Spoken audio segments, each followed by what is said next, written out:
Greetings, my name is Marty, and I'm currently a senior in college, majoring in linguistics. My relationship with my parents has never been perfect. They were always okay, but their love and affection were lacking. I could have accepted it if that was just their way, but it stung because I knew they were capable of being loving and supportive parents, as proven by my adopted brother, Mason. They showered Mason with more affection and attention than they ever did with me, their biological son. Don't get me wrong, I believe in giving an orphan child a loving home, but it's hard not to resent them for neglecting my emotional needs. Our differences became unbearable when I entered college. Mason was still in high school, while I had to fend for myself, covering my tuition and living expenses at the mere age of 18. Facing substantial financial challenges, I reluctantly approached my parents for help, hoping for some support. However, they coldly refused, claiming I was old enough to provide for myself. They argued that their responsibility was to make me self-sufficient, having already cared for me until high school. It felt like they had abandoned me, treating me like a mere foster child and tossing me aside when I came of age. I worked 2 jobs, struggled through my courses, and even resorted to ghostwriting and teaching language classes to make ends meet. I fought hard, but it was a constant battle.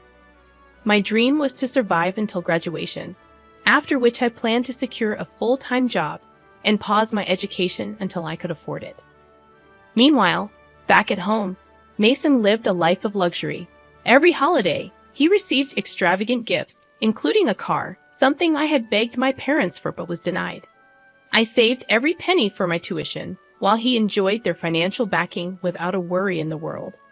This year, as Mason prepared for college, my parents not only paid his tuition, but also covered all his expenses, from his dorm to his car's insurance.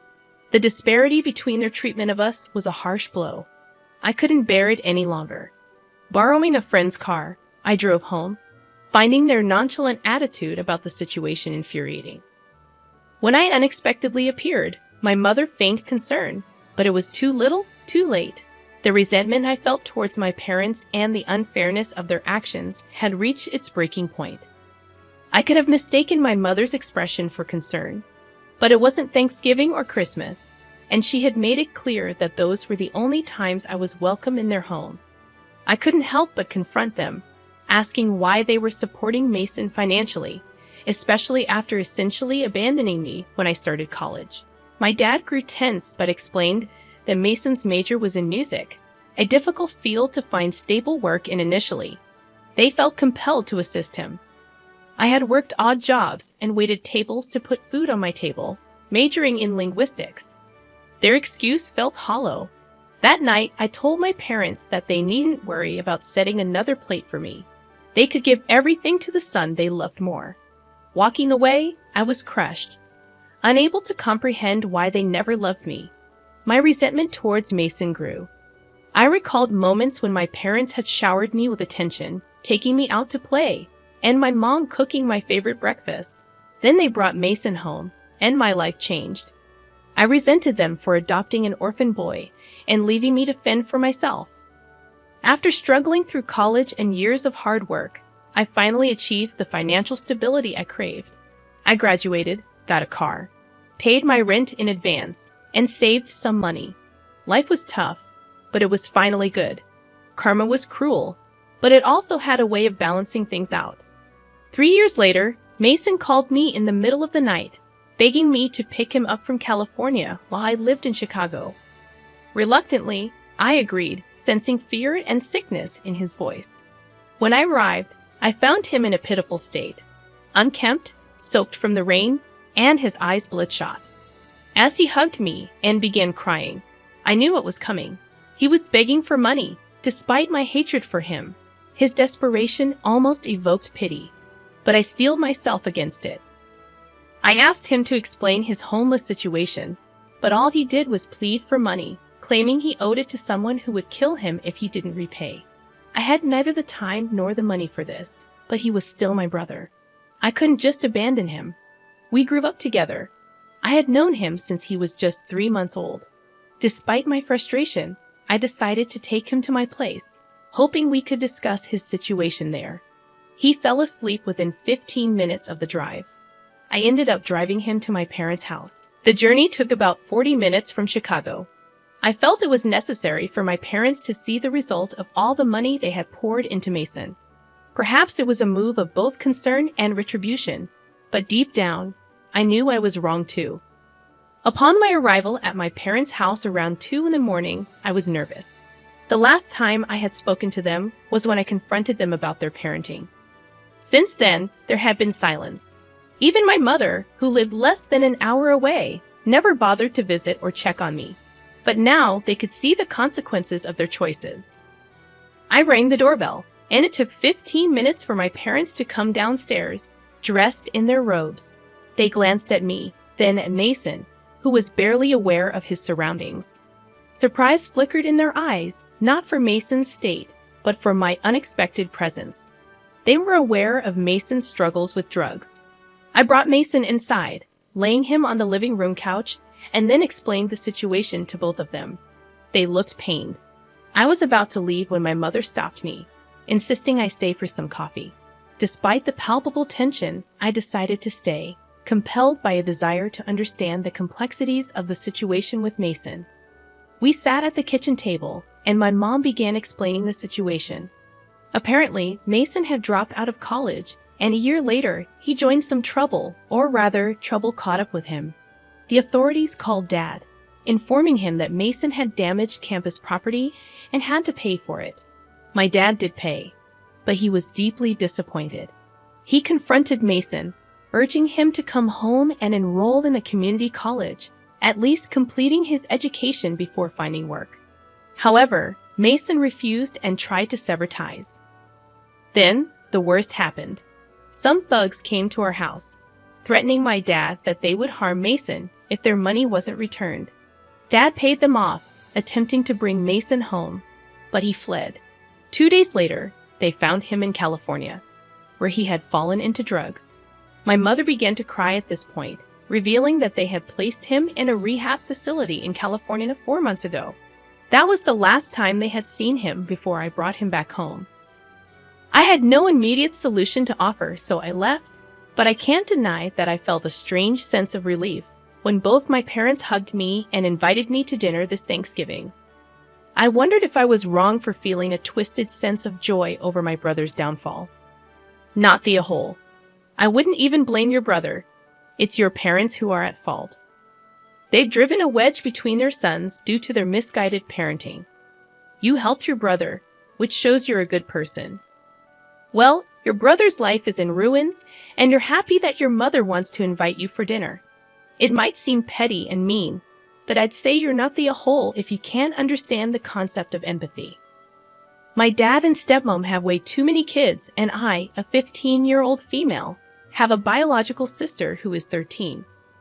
We also have 7 adopted siblings, 3 boys and 4 girls, most of whom have some issues.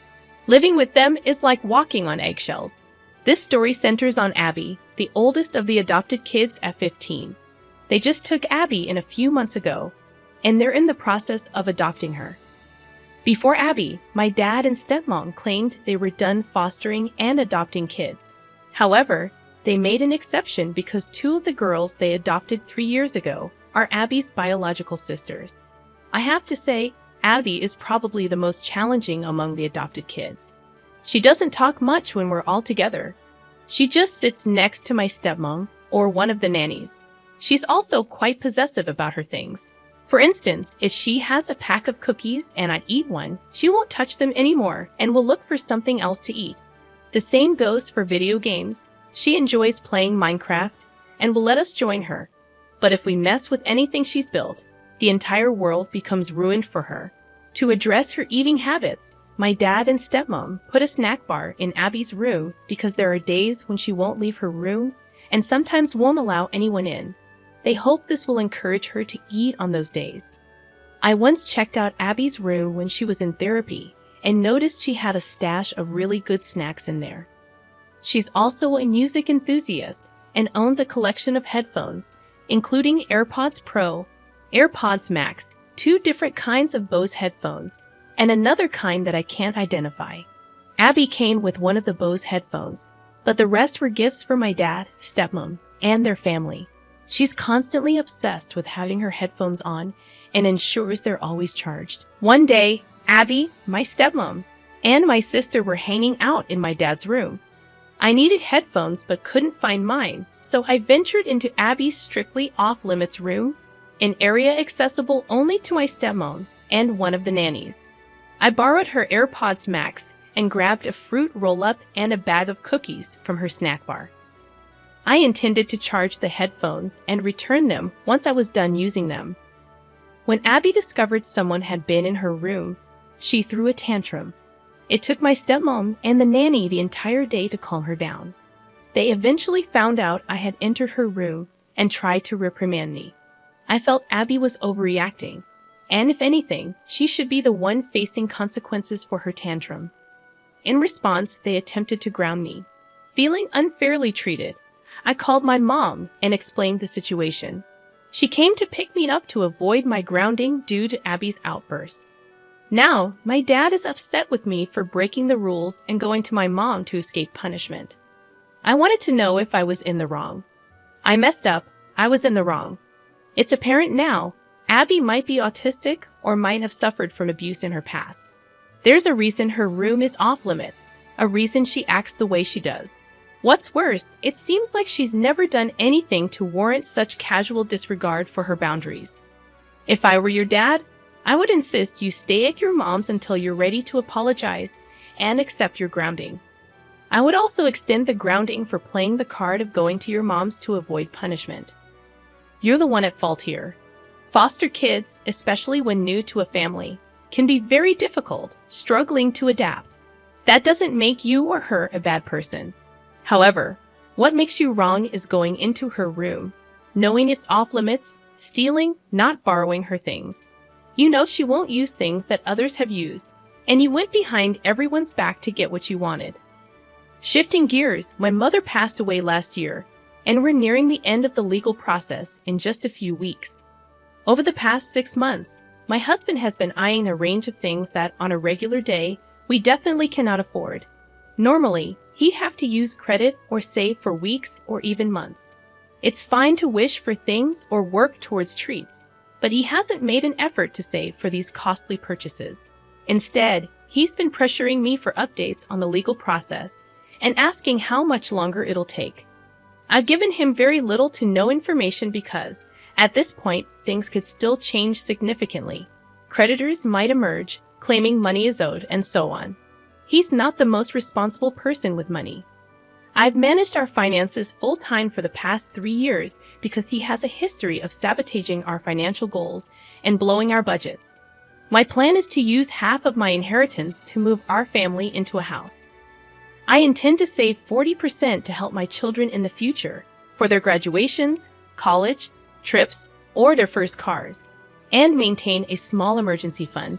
This was something we couldn't do before because my husband kept giving money to his side of the family, depleting our accounts and leading us to homelessness 3 separate times.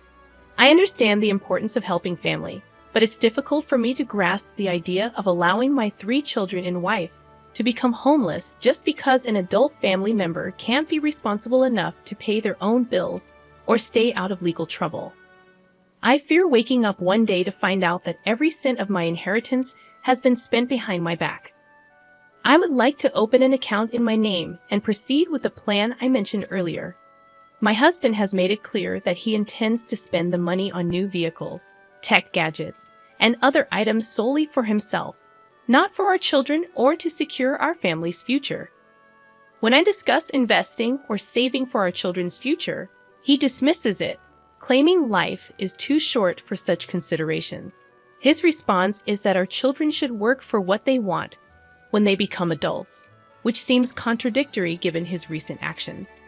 I'm certain that if his parents pass away, we'll be responsible for paying off their debts and covering any unknown costs out of our own pockets. Financially speaking, I started my marriage completely debt-free, and I've worked hard for years to help my husband achieve the same status.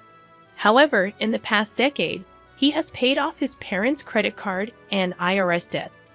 They live paycheck to paycheck and believe saving money is pointless.